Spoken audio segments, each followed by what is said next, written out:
Hello, Earthlings. It's time to reset your cultural dial. Coming your way next on your favorite device, from the Hoosier State to all the ships at sea, it's the Crawfordsville Peachcast. And now, here's your second or third favorite Dave from Indiana, Dave Peach. Warning, other people named Dave may also appear.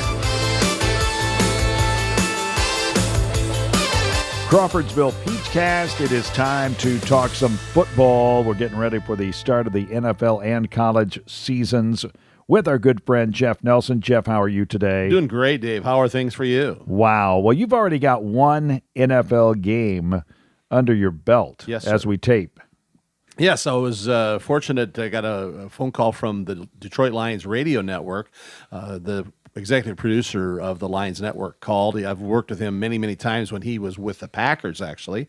Their stat guy had a little medical procedure, a very, very minor thing, but could not make the game on Thursday in Canton. So I grabbed a car and went on over and had a great time working with the guys. The Lions played poorly. 5 turnovers turned into 17 points, and but it's preseason. It's an extra preseason game, and the Lions radio guys were much more concerned about what's going to happen later on in this NFL season rather than worrying about their number 2, 3, or 3, 4 quarterbacks who did very little for them.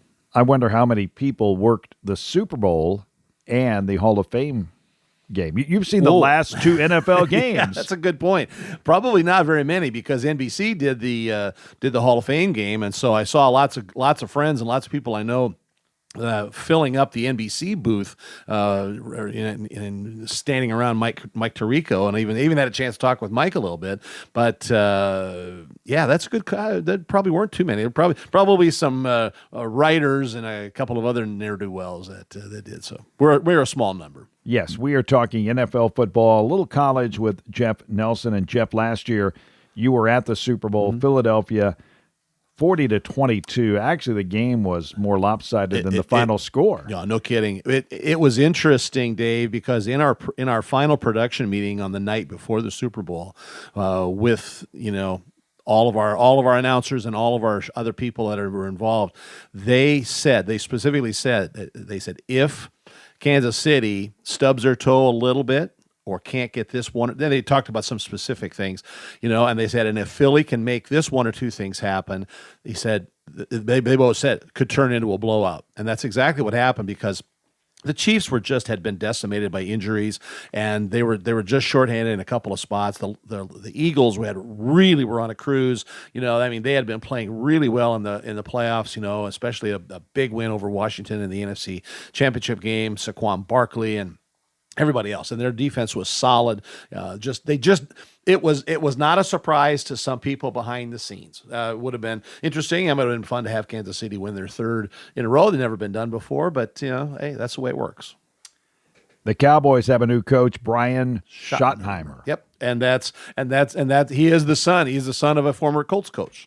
So there's certainly a lot of genetics in that Schottenheimer family. It'll be interesting, because he brings a little bit of a different philosophy, as a coach. But he's been with the team. He was I believe, OC, offensive coordinator, I think, the last year or 2, and he's got some experience with them. And so he's not. He is certainly known commodity. But the Cowboys still start and stop everything. It's what's on the field is kind of 1A, but number 1 is what's going on off the field with Jerry Jones and all the rest of the politics that goes on there. So. It's been a while since they won a Super Bowl. Oh, long time. And it's back in the day, and it'd take us just the right way. It's been back before Jerry Jones had a lot of his wrinkles, So Jerry's going out in a few years, but I know he wants to get one more, and I'm sure that's why he's staying on. He'd like to turn ownership over to his sons, but he sure wants to get one more ring. Central Indiana Rubber Products provides the power for you. Central Indiana Rubber Products, or CIR, keeps farm equipment and local manufacturing processes running with gaskets, belts, seals, and O-rings, among a variety of other products and services. Employee-owned and always customer-focused. Central Indiana Rubber Products, 989 West, 83 North, Crawfordsville, and at IndianaRubber.com. Central Indiana Rubber Products, or CIR, power for you. We will go over the division by division. We'll go over the NFL division by division with Mr. Jeff Nelson. We'll talk about the Chicago Bears and, of course, the Indianapolis Colts, a team, the closest team to our location right now. Yeah, absolutely. And in fact, the proximity wins. Proximity one. That's right. And in fact, I'm going to be working that preseason game on Thursday night. I'm flying out to Baltimore as we record this. It's tomorrow, but doing that preseason game and working all 3 preseason games for Colts TV. So the Colts, we'll talk about them. This is the Crawfordsville Peachcast. Jeff, let's go to the Indianapolis Colts, and we look at the it's the unofficial depth chart for the Colts. And it literally has a quarterback, Daniel Jones or Anthony Richardson. Now, is it that they can't make up their mind, or one of these players injured? No. There's not, as of the minute we're talking, there have not been any limitations from injuries, sort of thing. It's just like the Lions last week. They announced they gave the ball to one quarterback for most of the game. This week they're going to give it to the other backup guy. I have no idea what Coach Steichen's objective. I know his objectives are obviously is to win and make the playoffs, but I mean, I'm not sure what his plans are. I would guess that both of those starting quarterbacks, if they alternate by quarter or alternate by game, both of those guys just have got to get reps. They've got to get some exposure. They've got to get some more experience, and they got to get into the Colts system. I look for the 2 rookies. I look for the 2 rookies also to get some fourth quarter action, 1, 2, or all 3 of the preseason games, because I think both of those guys have got some potential down the road. They both have got really good backgrounds in college football. A lot of games, a lot of starts, a lot of wins, a lot of great, a lot of good stats. And I just think that there's a possibility there that one of those guys, whichever guy gets kept, could end up as that, third string this year. Depending on how I think there's going to be massive changes in the quarterback room for the Colts next year, no matter which guy ends up on top of this pile, but whichever guy comes out of the third thing can become the second guy next year, and maybe by 2-3 years down the road, maybe could get an NFL start. Could be will be an emotional year for the Colts. The first one without Jim Irsay. Yes, and the Colts are doing an awful lot of work to really invoke his memory. On the very first game of the regular season, he's going to be inducted into the Colts Ring of Honor, Ring of Fame, which is obviously very, very deserving. But he'll be recognized. He's being remembered in a lot of different ways. I would guess, I haven't seen anything from from some of the releases, but I would guess that he's got a kind of a unique from his signature. There's a unique little JI kind of thing that they might put on a patch, to put on the helmet or on the uniform or something like that. There'll be lots of different things to remember Jim, through the course of the season. A lot of them good. Jim Irsay did an amazing amount of good for football, from the level of the Colts in Indianapolis and from the Colts in the NFL and from the NFL in general. All his philanthropic work and things like that. We've all got our foibles, and we've all got our things that we haven't done real well. And Jim had plenty of those too. But in the big picture, he lived a pretty good life and did a lot of good things. And people loved him. No doubt, and that's why, because if the things that detract from him were the things best remembered, then that's one story. But people look past those things and just say, "Yep, he was this, he had human weaknesses, et cetera, et cetera." But he did some incredible things. He did some amazing things in the city of Indianapolis. Lots of these owners do so many things that are below the radar that never get publicized.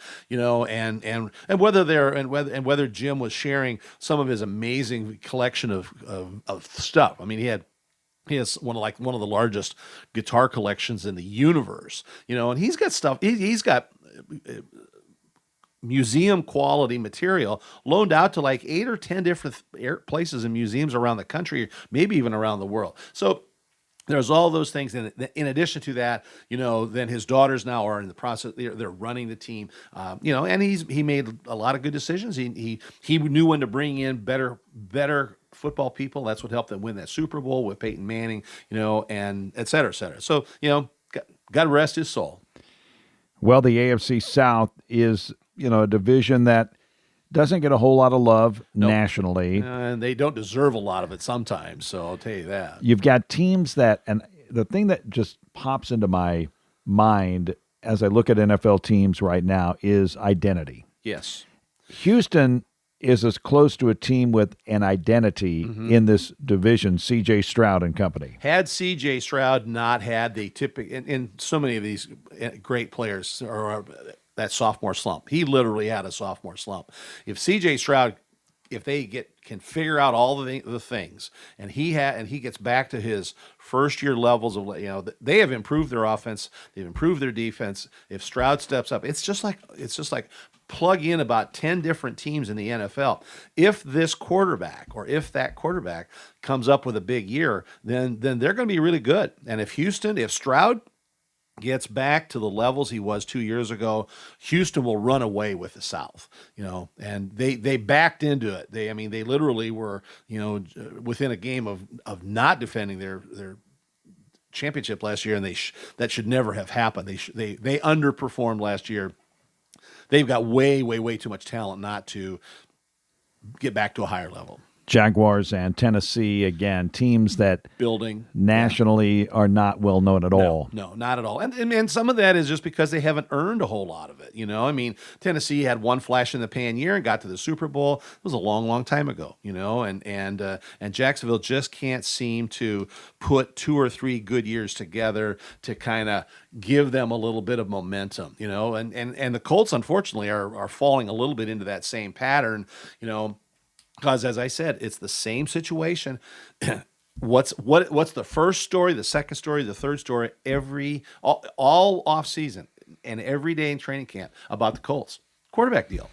You just cannot have gigantic success in the NFL without a really, really good, solid quarterback leading the way. It's a quarterback-driven league. It's good, bad, or indifferent, but that's the way it is. And without a good quarterback, you're going nowhere. Let's go to another division. And, even though there's some marquee names historically, you've got the Dolphins, the Jets, the Patriots, but in the AFC East, the only team with that identity is Buffalo, and Josh Allen is the guy. He's the Dan Marino. He's the Greg Norman at the U.S. Open or Masters or whatever. Absolutely. He's the guy that hasn't got it done. Right. He's the reigning MVP. There is no question about it, Dave, that the Bills the Bills are one of the 2 or 3, as they were last year. They are one of the 2 or 3 favorites in the AFC without any doubt.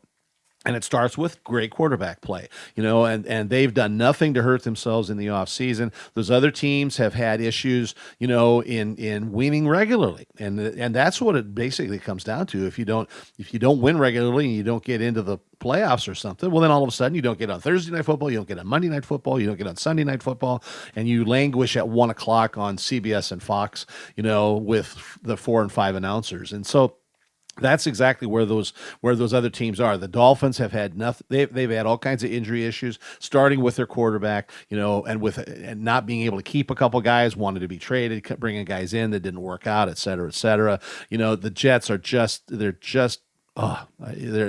we could have a triple podcast talking about the Jets. They just, some people blame the New York media market, some people blame the owners, some people blame, this and this and this. It's a combination of all of it. The Jets are they're overexposed and they can't get out of their own way sometimes. And they're going to have the same problem again this year. They're back to rebuilding, rebuild.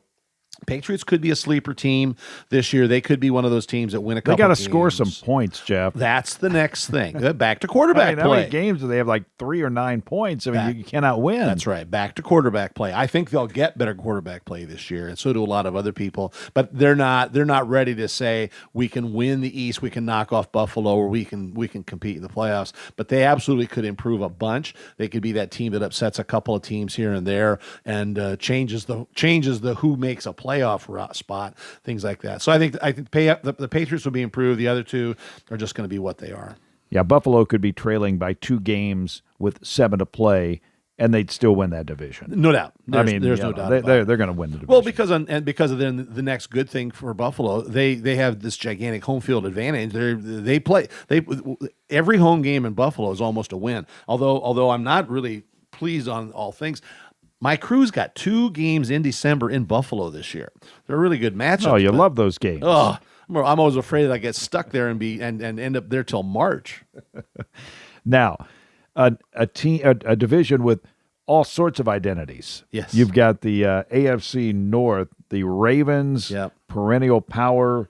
Will Lamar Jackson. He's kind of like that Josh Allen thing going on. Yeah. Although he does have a championship, so yeah. they do have one, and he had better numbers last year than he did the year before, but did not win the MVP last year. I've been doing some stats because the Colts play the Ravens. Last year he had 41 touchdowns and 4 interceptions. That's insane, just insane. So. And Derrick Henry ran for like 85,000 yards. Yeah, and so they are. I think they play Buffalo week 1. Yes, that's going to be a big one. Yeah. So you got the Steelers who make the playoffs but can't advance, and now Aaron Rodgers. A lot of people are looking at Aaron Rodgers. Quarterback. Does he have anything left? Oh, he absolutely does. And if Aaron Rodgers and Mike Tomlin don't end up killing each other in a closed-door meeting someplace, or Aaron Rodgers breaks every rule that Tomlin lays down and Tomlin benches him for any reason, I think they can really coexist. This is a situation where it's the most talented quarterback that they've had in Pittsburgh for a long, long time, and they don't need a great quarterback. They need that game manager. They need what Peyton Manning did to Denver when they won that second Super Bowl for Peyton. Peyton's physical traits were, his neck was not as good, his arm was not as strong, but he threw the ball effectively, handed the ball off to a great running back, and then relied on an incredibly good Denver defense. Pittsburgh's got that exact same thing. They have got a really solid running game. They've got an outstanding defense, and they'll have a much better quarterback than they've had. I think the Steelers can be a real surprise factor this next year. Joe Burrow and the Bengals, they won their last 5 games. Yes. What they say there is you can't trust the defense in the Queen City. Well, and see, that's the one team, especially in the AFC, where it's just the opposite. You're talking about the Patriots and talking about others. They've got great quarterback. Quarterback. You're exactly right. Yeah. Yeah, they've got great quarterback play. They can put all kinds of points up on the board. And they remind me a little bit of a couple of the Colts teams. Peyton and that offense could score 35 points a ball game, but the defense was giving up 42, and so they have. All emphasis. You read and listen to anything about Cincinnati over the winter. Every emphasis was improving the defense even just a little bit, because if they can do that, if they can get reduce it by 1 score, 3 or 7 points, they'll turn those into a couple more wins, and then they're in the playoffs. And boy, then at that point in time, then they can just go outscore people. And the AFC West, you've got 3 coaches that have won Super Bowls. Right. And Jim Harbaugh. Yes. And on top, who's been to the Super Bowl. Yes. As a coach in the National Football League. That's right. Lost to his brother. So that is a room full of characters out there with that West. Denver. So it's Sean Payton, Denver. Yep. Pete Carroll. Yep. The ageless wonder in Vegas. Vegas, baby. Yep. And Andy Reid in Kansas City and Jim Harbaugh. Exactly right. Or the Clippers. Not the Clippers. Yeah. It's the Chargers. The Chargers. The L.A. Chargers.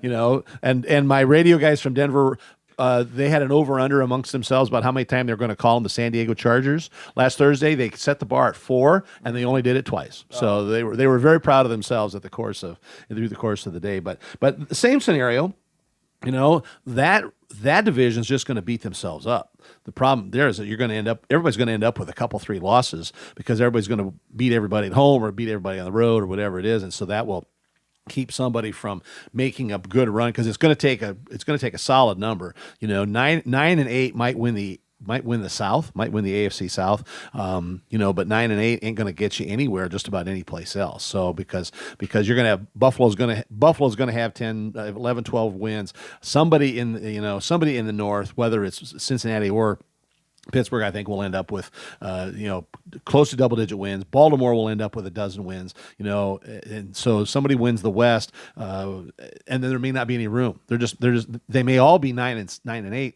and 2 or 3 of them will be out of the playoffs.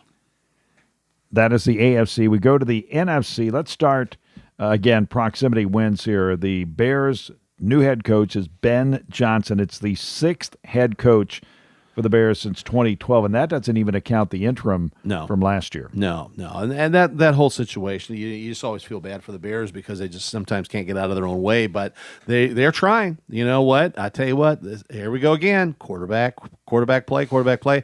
If this young quarterback can do what they say he can do or what they think he can do or what he's capable of doing, then all of a sudden you're looking at a division that could put all 4 teams in the playoffs, but Detroit's going to be really, really good.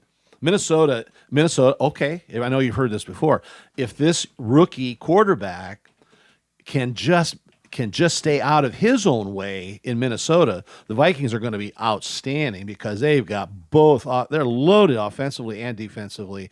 Their entire season is going to be based on how well that young quarterback plays.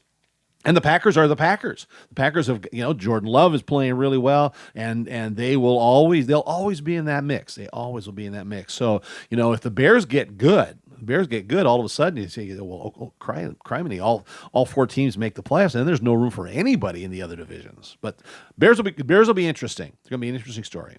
Caleb Williams is the QB that we're talking about, but that division is so loaded. Yes. Oh my goodness gracious. I mean, it's going to be difficult just for the Bears, just knowing because you've got so many other good teams that have to be dealt with, and all the other 3 of those teams have got really good offenses, and the Bears defense is solid. There's no question about that. This is all about them scoring just a few more points than they allow, but those other teams are going to get their points one way, shape, or form, and so the Bears just got to perform really well. So new coach, improving quarterback. I'm saying close. Maybe not quite make the playoffs this year, but a lot of improvement. I would see if they stay healthy, and then they say, hey, you know what? Let's come back next year. They're like the Cubs. We'll get them next time. I got to think you're a stat man. NFC North. Probably percentage-wise tops in attendance. I mean, you got the Packers, you got Minnesota, you got Chicago, and you got Detroit. I know Detroit. Yes. And they traveled to Indianapolis, and they drove those ticket prices sky high to the moon. Yeah. Aside from the Steelers, the Packers are the best traveling team in the NFL. There's no question. They travel. I mean, the Bears travel. Oh, yes. Definitely. You got it right. Yeah. Packers travel. Detroit travels. I always remember a bunch of years ago when the Rams were still playing in St. Louis, and the Cardinals were not very good at all. Or the Rams, I'm sorry. The Rams were not very good. Anyway, there's a home game at that old dome in St. Louis, and they're playing the Packers. And we're going to walk out there and a pregame going on. And you just swore we were at Lambeau Field with a roof. Mm-hmm. It was 3-1 Packers fans in that stadium. So, and I've been, when the Chargers played in San Diego, because I had a terrible travel weekend and barely got to Old Jack Murphy Stadium in time, but it was full. The tailgaters out in that great big parking lot, there's nothing but Packers people, out in San Diego. So, and then in Florida, they're all snowbirds, those darn Packers. Wisconsin people are all over the darn place. So yeah, you're right. But from an attendance standpoint, home loyalty, but following their team. Yeah, yes, you're right. Let's go to the East, one of the top divisions in the National Football League, the Cowboys, the Redskins, the defending champion Philadelphia Eagles, and then we got the Giants, and then you got the New York Giants, who didn't they have Daniel Jones last year? Yes, they did. See that? Played 10 games. Threw the ball to the wrong color jersey way too many times. But he beat the Colts, right? He did beat the Colts in the game that mattered for Indy. They were going to have some hope going into the final week of the season. So now he's back with the Colts. But let's stay in the NFC East. Brian Schottenheimer, Cowboy coach. Yes, and he'll bring a new look. He'll bring a new. Every head coach in every sport eventually wears out their welcome. Tom Landry did that. I thought, growing up as a kid and when I turned into a teenager and got into college, Tom Landry coached the Cowboys for like 22, 23, 4 years, something like that. But it reached the point where he just either wasn't as effective, he ran out of ideas, whatever it was. Every coach eventually just runs to the end of the line and say, you know what, I shouldn't be coaching at this place anymore. And so that happened in Dallas. It's just you win, you win some, you lose some. You take the beatings for all those things. Schottenheimer's going to bring he'll bring a very different look to that team. Talent-wise, they are all over the place. They've got all kinds of great talent. But like last year, injuries and a couple of guys that just didn't have very good years, just turned it into a very subpar year. Part of it also, when I talk about the not having the very good year, the Cowboys got exposed defensively by a couple of really good teams early on, and there's no bigger copycat league than the NFL, and when they found out that the short passing game and the short running game was the Cowboys' Achilles heel, well then that's what everybody did, and they just couldn't stop it. So they've taken steps to address that. They'll figure out the Micah Parsons thing. They cannot afford to let him go. They'll eventually pay him a bunch of money, and he'll be there, and he'll lead the league in sacks like he's done 2 or 3 of the last 4 years, and they'll get that. But it's the guys along with Micah Parsons. That's their big deal. If they don't improve their linebacking core, they'll be right where they were last year with 6 or 7 wins, and everybody will go, what's going wrong with the Cowboys? Well, there's this. They still going to be front and center as far as national coverage? To a degree. I think they've started to fall a little bit. You can't walk away from the Cowboys because they just draw. They just draw around the country. They're not going to get nearly as many doubleheader games. We're not. Last year we had them and had them and had them and had them. We don't see them. I think we see them once in the first half of the season this year, and we see them once or twice in the second half of the season. But also part of that is the Cowboys also drew like a Thursday night game and or a Monday night game and or a Sunday night game. So the answer to your question, Dave, yes, they still have the national appeal, and they will still be on.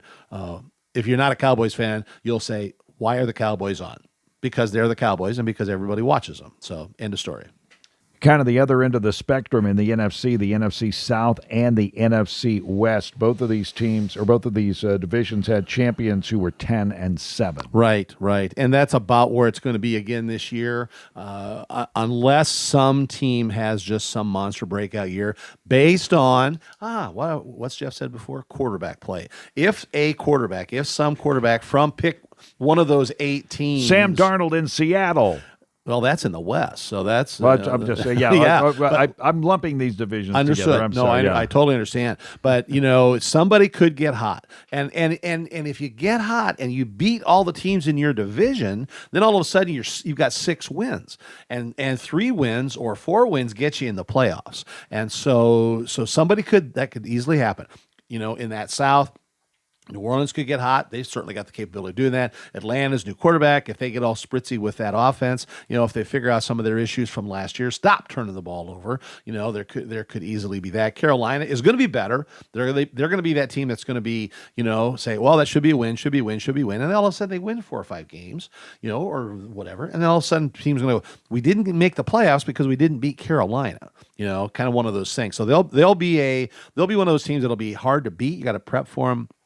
Won't be in the playoff picture, but they'll be better. I really do. I really think they'll be better. So so the same thing with the South. They're gonna eat each other for dinner. And one team will come out in the playoffs, and unless they get a really good draw, that's the end of that story. So there's that. You say, well, pick one. All right. Well, Jacksonville, New Orleans, Carolina, whoever. You never know. So, but we'll take that. I'll just take. Well, I say one team goes 10-7 and ends up in the playoffs.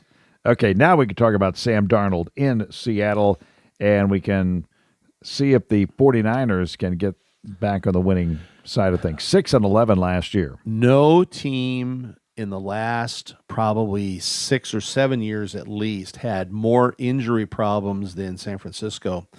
And that goes back to the team that didn't make the playoffs a couple of years ago because they were perforated by injuries. I don't know. And John, I sit and listen to John Lynch when we catch up with the Niners. He was on our crew for a couple of years, and our guys love him to death, and he loves us. So we just listen. They're doing everything these guys. I mean, they're warming up, they're stretching, they're doing this all, But it's just an injury bug that they have just been cursed with over the last 3 years. So and then on top of that, then we get then you don't get the great guy in a backup role, and then you're really playing behind the eight ball. So San Francisco is a team that if they stay healthy. If they stay healthy, you're going to be big in that mix out there. But again, really thin at a lot of spots. Got a lot of things yet to prove to themselves. The Rams are in the same boat, Matthew Stafford, you can't go wrong with that guy. Great quarterback. I think they've kind of gotten past their payroll issues. They won the Super Bowl 3 years ago and paid all kinds of penalty prices in salary cap issues because of winning that Super Bowl. And so they've gotten past a whole lot of that. A lot of that dead money is now off the books. And so I think that they've got a capability of definitely being a factor in that West. Darnold, we'll see. You know what? There's a whole lot of people write nationally, cover the NFL nationally that they think Darnold's going to fail. They absolutely think that Darnold's going to absolutely fall on his face. That he was in a perfect storm situation with Minnesota, with the perfect quarterback coach, with the best offense in the league, and it turned him into a $150 million guy. So I mean, but there are very, very few people outside of the Seattle area, and there's even some folks in the Seattle area that just don't think Darnold's going to be the answer. So guess what? Quarterback play. Back to that. Okay, here we go. All right. Who will win the NFC? Detroit. I've got Washington. I don't know why. Okay. Who will win the AFC? The Bills are going to get it this year. Buffalo. Okay. Buffalo, yeah. I like Buffalo. Yep. Who will win the Super Bowl? Detroit. Detroit. Wow.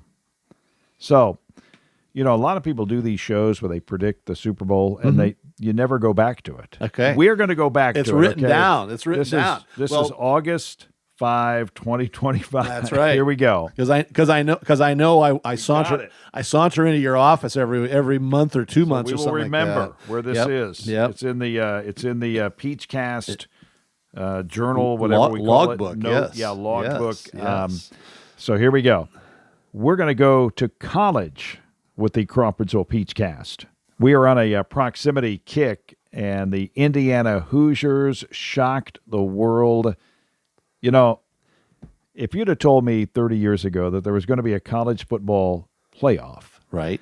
and the Indiana Hoosiers would be one of the teams in the first college playoff ever, I would have said, I don't know what's in your glass, but you may Dave, you may need to cut down a little bit. Dave, not even 30 years ago, 12 months ago today, on August 5th of 2024, if you'd have said that, I would have offered you a ride home. It happened. I would have offered you a ride home. It happened. It sure did. It happened. And, everybody goes, oh, they got blown out by Notre Dame. Well, okay, but they still made the playoffs. Exactly right. Exactly. And they didn't beat anybody and all this stuff. Yeah. So we'll see. You know what? I just read, knowing that I was going to come and chat with you this afternoon, I read Joel Klatt, who is Fox's #1 analyst for college football.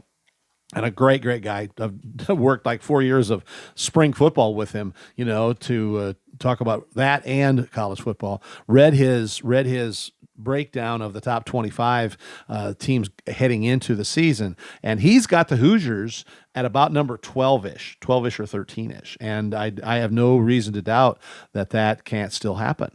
No, they're not going to sneak up on anybody this year, and that may cost them a game in the Big Ten. Their schedule will get a little bit harder. They'll get a couple of those other teams, but Hoosiers are going to be fine. The Hoosiers are going to be they're going to be good. Coach Cignetti is a winner. He filled some holes. He went out and recruited a couple of people. He got some transfer people. He got some portal guys.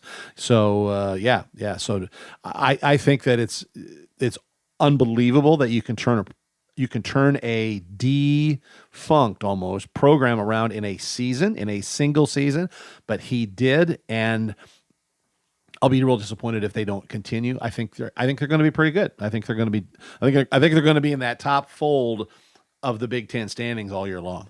And they just keep bringing in great quarterbacks. Right. I should say they just kept. Okay, this is year 2. Yeah. Okay, year 2 he's bringing in good quarterbacks. That's exactly right. It's back to the whole thing. I mean, the football runs downhill. The NBA runs downhill. What the pros do is what the college guys do, because you're not going to play pro football if you don't play that way in college.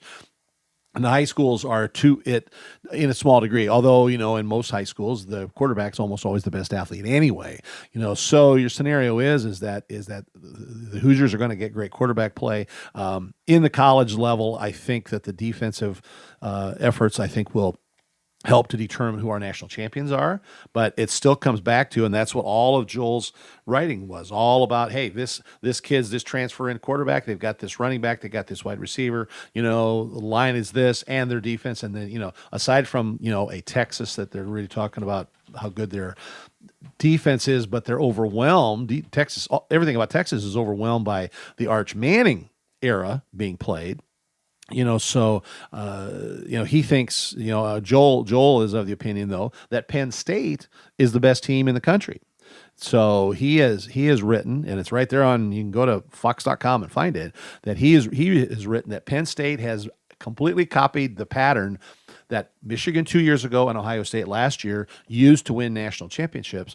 And that was how they built up the defense, got high quality offensive guys, and they'll win. So he likes the Nittany Lions, and then it's Texas, and then it's Ohio State. And I have not done all the research into Penn State that he has.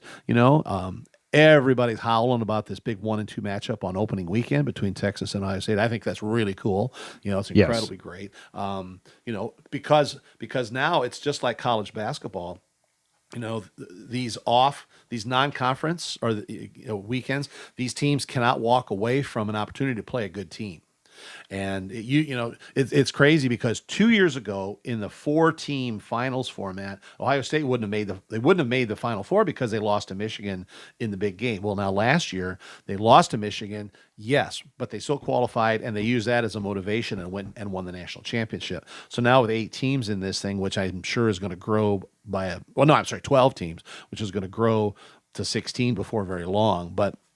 The situation is that those top 12, is IU, they're going to be right there in that spot. Can they win enough games to get that 12th spot? Who knows? Maybe not. But, it's going to be a fun year. But a lot of teams are vying for it. And once you got to get in to win, but if you can get in, you can win. And, and from what Joel was writing, and I would certainly agree, it's all the traditional powers, Texas A&M and Texas Tech and, K-State and Mississippi, Auburn. Joel likes Auburn a lot. He really likes Auburn a lot this year, Miami of Ohio, et cetera, et cetera. So there's not anybody aside from the Hoosiers that are, there's nobody else breaking down the gates and coming in new to this party.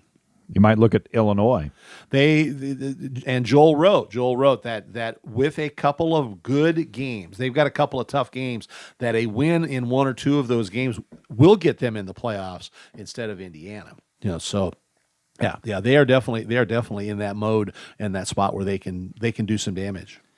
It's not just about the SEC anymore. No. The Big Ten with all the with 18 teams in the Big Ten, you've certainly got that situation and lots and lots of good teams. The expansion of the playoffs, just means that the whole crux of the season, changes. One game isn't critically important, but one game now no longer can destroy your season.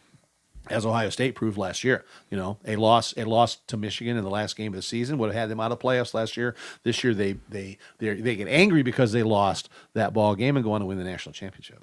Let's talk a little ACC. We got a guy who is, he's back as a head coach. His name is Bill Belichick, and right. He's at North Carolina.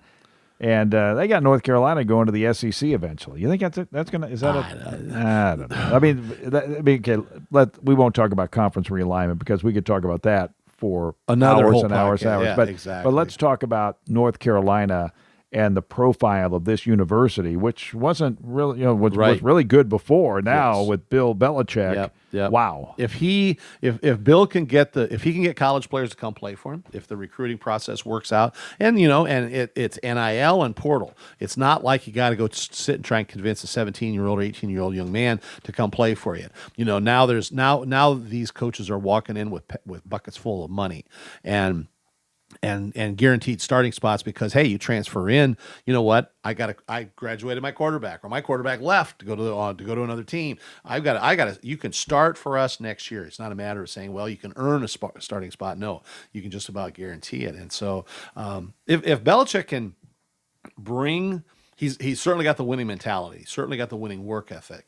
And if he can bring that specific winning thing with him from the pro level to North Carolina, he'll make him good right away. He absolutely will make him good right away. It'll be interesting to see how that all goes. I think he's been the coach long enough now.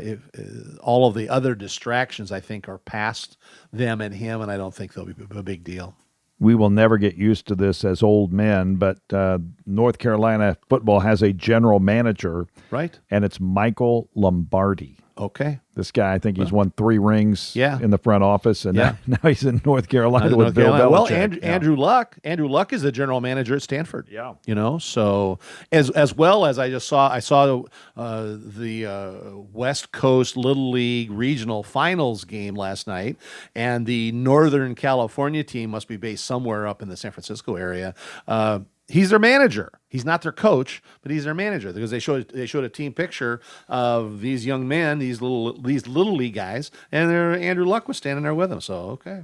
Hey, Michael Lombardi making $1.5 million a year as the general manager. As a general manager at a college through 2028. Man, oh man, you got to go. You got to go to your donors and say, well, we want to do this, we want to do this. Well, now I got to come up with $1.5 million to pay a general manager. Yes, so. And then his job is he's got to go raise about $45 million more. Similar to Deion Sanders, you draw eyeballs when you get a coach like that coming in. Yes, no doubt about that. And good news from Coach Sanders that his cancer surgery was successful. Hopefully that he has beaten that. Nothing but best wishes for him in that regard. But there again, like you said, his name is just a monster recruiting tool for Colorado. Going to be some great college football games coast to coast. We'll have our eye on the Big Ten here in this area, and the Hoosiers and Michigan and all of that, Ohio State. So it should be a great year of college football. Now, talking about announcers, Jeff, not a whole lot of change at Fox. It's pretty much the same. At the NFL level. Yeah, at the NFL level, yeah. And nor the top. It's soon be Gus Johnson and Joel Klatt doing the top college game also. So, yeah, not that it's not a Super Bowl year for Fox, so it's not one of those years that they're going to, shake the trees a whole bunch and do a lot of changing. So, there's as we get, it's 3 more years now before Fox gets another Super Bowl. There's going to be a collective bargaining agreement thing that's going to be coming up in the course of that period of time. If the NFL calls in the chips a little early, so they like who they've got, and I think they've got a good set of announcers, and their production crews are really good too. So I think they're fine. Kevin Burkhardt and Tom Brady with you on the number 1 team, and then Joe Davis, who. This guy, he's number 1 in baseball, does Dodger games. He's number 2 in the NFL, and he's, 23 years old? He's something like that. He looks like maybe 30, I don't know. Yeah, he's in his 33, 35, something like that. Oh, my goodness. So. But he's been doing it for so long. He's been doing it a long time. He didn't start when he was, he's been at this a long time. When he started, he was in the 20s. He was, and at that level, at the very fortunate spot. It's all about right place, right time. So many of those things. He fell right into the spot. He was there when Vin Scully left. So God bless Joe. It's the whole thing. It's like people always talk about some of these other announcers. Well, he did this because of his dad. He did this because of this. And I said, well, yeah. Sometimes that may help you get a spot. May get you an interview. May get you a game. May get you hired for a season. But you know what? You got to keep doing it. You just got to keep doing it. You cannot be no good and stay at that high level. You have got to be able to perform and do all the jobs that are needed to do. And those guys, they do. They just do that. And Adam Amin. At number 3 for Fox. Big up and comer. A lot of, you're going to hear Adam Amin, his name a lot. Basketball, baseball, football, stuff like that. Not so much baseball, but he does some baseball. But Adam's just a really good guy, a really hardworking, announcer. He does, he's the Chicago Bulls NBA TV guy, so that fills a lot of his winter time to go along with all the other stuff. Great, and a great guy. Valpo guy. Absolutely. And a guy I love. I don't know how many NFL games he's going to get, but Jason Benetti. Yep. Yeah, and doing Detroit Tigers baseball, and this year he's doing the Lions preseason. He left games. the Chicago White Sox. You wonder why? Why? Yeah, how did he do that? Well, the Pope left the White Sox, for crying out loud. He went to a game or two and said, "There's bigger and better things for me," and he moved to Vatican City. So. Yeah. We're talking also CBS, and how do you describe Jim Nantz? Icon. He is. In a one word. He is. He's an He icon. I mean, he is.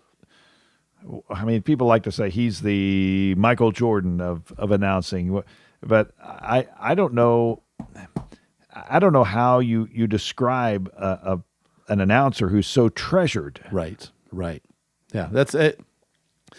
Because when you just know when you hear his voice the first time as a game starts, going, okay, it's Jim. We're real comfortable with that. We like him a lot, and he's been there for so many of these big events. He's been there for so many Masters tournaments. He's done 2 handfuls of Super Bowls, and he's done all these other things over the course of the years. He's just always been there, and he's always done a good job. That makes just a big difference. Now Tony Romo, yeah, he's a little bit more of a kind of a lightning rod. A little more of a Yes, lightning ding, rod. ding, ding, ding, ding. Yeah. So but that's the leagues, Fire and ice. the leagues and the networks. They sometimes like a little bit of that. Not so much controversy, but they just like people talking about But at the end of the day, you still got to do all this. There's a lot of basic stuff that a network wants to have done.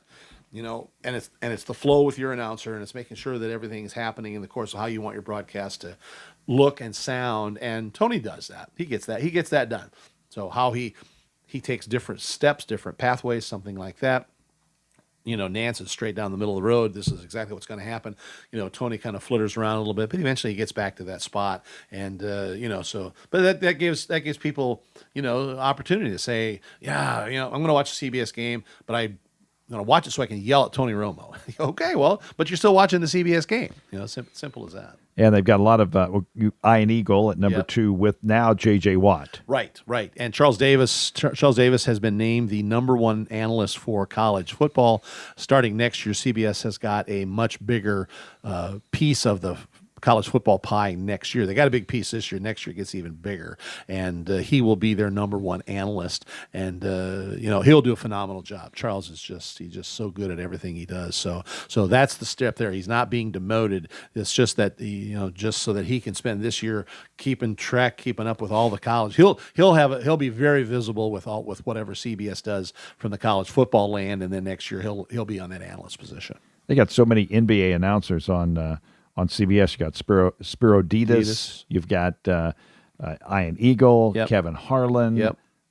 These guys, they I know they do some football, but they do a lot of basketball. They do, and the scenario there is that because that's 30, 40, 50, 60 NBA games, rather, because all they got to do is just miss a weekend and do an NFL game. But it's you take it from the economic standpoint, 35, 45, 55 checks versus 1. That the math just works out. We could talk announcers and ABC standing with Joe Buck and Yes. Troy Aikman. Oh yeah, and that will and stay. Tirico and Collinsworth. on NBC. And NBC's got the Super Bowl this year. They will absolutely stand put. We'll see what happens. I know Collinsworth's contract is coming up, but there's not enough of a fuss being made anywhere about saying he's got to go. And so Chris may elect to retire. Who knows? He may come back and want another piece of. He want to do one more Super Bowl or something like that. Buck and Aikman are just legends. I mean, they're just they'll be there, and they are so looking forward to doing another Super Bowl together in a couple years when ABC/ESPN get it. So good guys. And with Al Michaels on Prime, it is still Herbie. Yeah. I was Hardest working man in show business. no doubt. Yeah, burns the candle on both ends and in the middle sometimes. He's on 3 major properties. He's Right. on Game Day. He's number 1 in football Yep. on ABC, ESPN. Yep. And he's doing Prime football with Al Michaels. Al Michaels. Yeah. Yeah, and that jump from college football to NFL is it's just such a gigantic change, because there is no, it's not like saying I'm going to do 2 NFL games a day or a week or whatever it is. I do that sometimes.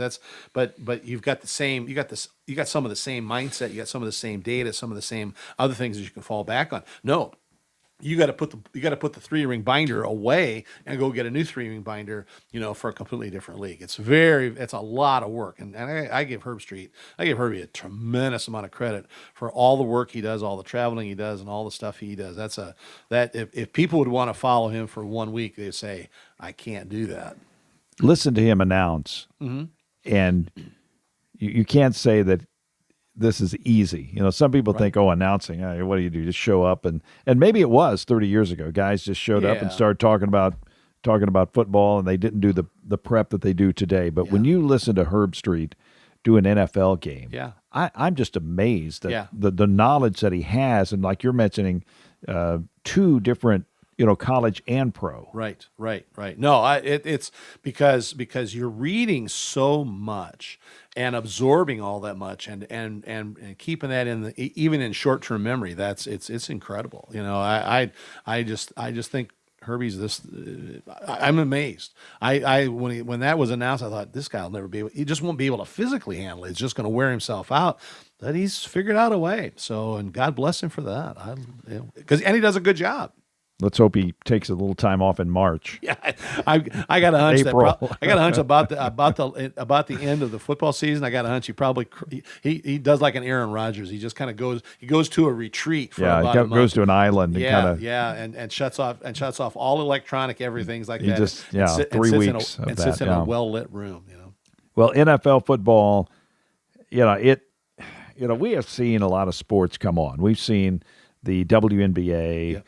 We've seen the Savannah Bananas. How about that? We've seen playing to full houses. We've seen the X Games and all this, but the NFL is still the top of the heap. Still the king of the hill. Yes, the eyeballs they draw on television, and and I talked to a guy here in Crawfordsville just a couple of days ago. He said he was heading for his 5th fantasy football league draft. He's in 5, and I said, "You're in 5?" He says, "Well, no, actually, I'm in 8." I said, you got too much free time. It's crazy. But there are people that are. There are just tons and tons and tons of this fan, and it's fun. It's I was in it for a while, and I just don't have the time, just to do all the things. If you're going to be good at it in this fantasy stuff, you got to keep track of it. You got to make a lot of transactions. You got to know who's on the bye. You got to know who's hurt. And the other part of it is that when they start playing for a bunch of money, then all of a sudden people at the NFL play with some. Are you gambling? I said, no, no, we're not. No, so. That definitely you don't want to. It was at one point, gambling was taboo, right, all across the board. Even though they knew people were gambling and they knew that it was helping their game. Yeah. Now you've got Peyton Manning doing gambling commercials. Right. You've got stadiums that are named after casinos and things like that. So they have a lot has changed in the last 5 years in that regard. Very much so. But they still have to be very careful. And I know that there's a couple of baseball players that are right now that are sitting on the bench because they're under investigation for gambling issues. And I know that if you work for the NFL, not as a player, that it's not you work for a team, but the teams involved with that, you are not allowed to gamble. Period. You're not allowed to. There's just multitudes of no gambling. You can't gamble on anything on the property. You can't gamble on football any way, shape, or form. Period. Tons and tons. But around the public, around the country, around the other stuff, they put the odds up. I'm do Pacers games, and there's odds, and there's watch other NBA games. ESPN's just crazy about that. They put all kinds of. They bring their gambling people on during the halftime show and say, well, this person's over and under on this, and this person's beating the spread, and this, So it's become a gigantic thing. Okay, final question: best NFL football game that you've seen on television, in person. The one that sticks out in your mind, the one NFL game that you think, wow, that was That's one that I will always remember. Well, the first Super Bowl I worked with Fox. It'll be 3 years ago now. Kansas City and Kansas City, Philly. Number one is just because it's the Super Bowl, it makes it a little bit easier to remember. Great game, phenomenal finish, back and forth in the scoring. Just some really, really, really, it was just one of those really, and we had a great broadcast on, first, it was Kevin Burkhardt's first. We were with Greg Olson, and it all was just one of those incredibly memorable, sort of things. So, I know I can go back and come up with another dozen, some, here and there, but just, quick ask on that. There's that one stands out really, really, really high on the list. I would say recently, I like the Brady versus Mahomes overtime game. That was a good one in the AFC. But you're really, anytime Kansas City plays Buffalo, right? That's those always have been good games. And some of them brought about rule changes and things. I think it was Kansas City, New England that brought about the rule change, right? As far as the overtime. Yeah, well, and then there's another overtime rule change this year. That now in the regular season that both teams get a possession. Wow. That starts this year. So those things have all come about because some teams have lost a game because opening, first kickoff of the overtime, return for a touchdown, game over. Team drives 65 yards, 70 yards for a touchdown, game over. The other team doesn't even get a chance to hold the ball. So playoffs in NFL the last couple of years, both teams have gotten a chance. Now this year, it's all across the board. Everybody gets to put their hands on the ball at least one time. We will get ready for some football here. And Jeff Nelson, we always thank you. I think this is appearance number 7 or 8 on the Peachcast. And we certainly have enjoyed every single one of them, including this one. There we go. Well, it's always fun to come in and chat about whatever sports issue Dave wants that you want to talk about. And now we're on the record, so we got to see how this all goes for maybe if I can get back on by the time the baseball playoffs start, somewhere by the end of September-ish or something like that, then we can sit down and say who's going to win the World Series or something like that. So I'm going Washington, Buffalo winning it. Jeff has Detroit and Buffalo with the Lions. The Lions winning it, and that would be akin to the Cubs winning the World Series back in 2016. And if Buffalo won, that'd be the same thing. Same thing. First championship. Yeah, they would party till the snow melted. No question. Well, Jeff, we'll talk again. You got it, Dave. Thanks much for the time. That is Mr. Statman to the stars, Jeff Nelson on the Crawfordsville Peachcast. Thank you for listening to the Crawfordsville Peachcast. If you enjoyed it, follow the podcast and ring the bell so that way you'll always be up to date with the newest episodes. We'll see you next time.